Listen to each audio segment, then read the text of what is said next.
پختہ انسان۔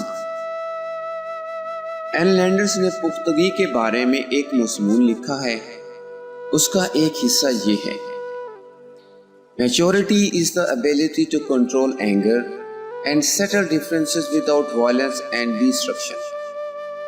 Maturity is patience, the willingness to give up immediate pleasure in favor of the long-term gain.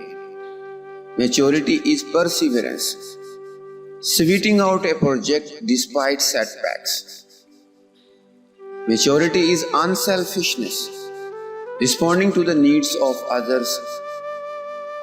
Maturity is the capacity to face unpleasantness and disappointment without becoming bitter.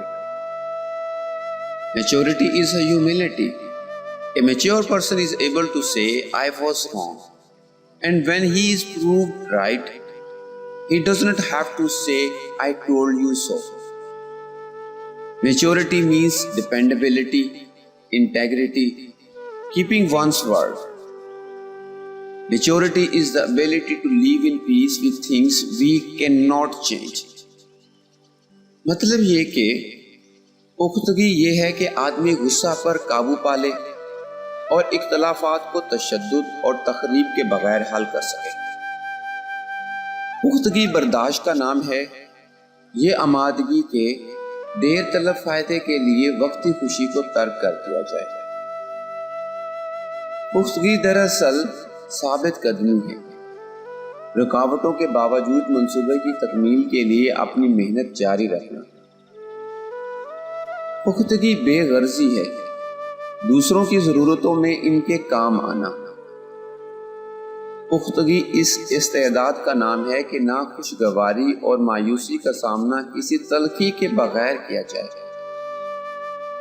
پختگی انکساری ہے۔ ایک پختہ انسان یہ کہنے کے قابل ہوتا ہے کہ میں غلطی پر تھا، اور جب وہ صحیح ثابت ہوتا ہے تو وہ یہ نہیں کہتا کہ یہ بات میں نے تمہیں بتا دی تھی۔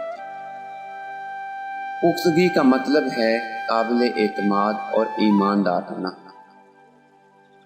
اپنے وعدہ کو ہر حال میں پورا کرنا۔ پختگی اس صلاحیت کا نام ہے کہ ہم ان چیزوں کے ساتھ پرامن طور پر رہ سکیں جن کو ہم بدل نہیں سکتے۔ پختہ انسان وہ ہے جس میں مردانہ اوصاف پائے جائیں، جو حقیقت واقعہ کا اعتراف کرے، جو رد عمل سے اوپر اٹھ کر معاملہ کرے، جو اپنے جذبات کو قابو میں رکھ سکے، جس کے اندر ناخوشگواری کو تحمل کے ساتھ عبور کرنے کی صلاحیت ہو، جو لوہے کی طرح قابل اعتماد کردار کا حامل ہو۔ یہی پختگی انسانیت کا کمال ہے۔ جس انسان کے اندر یہ خصوصیات ہوں، وہی کامل انسان ہے، وہی انسانیت کے اعلیٰ درجہ تک پہنچا ہے۔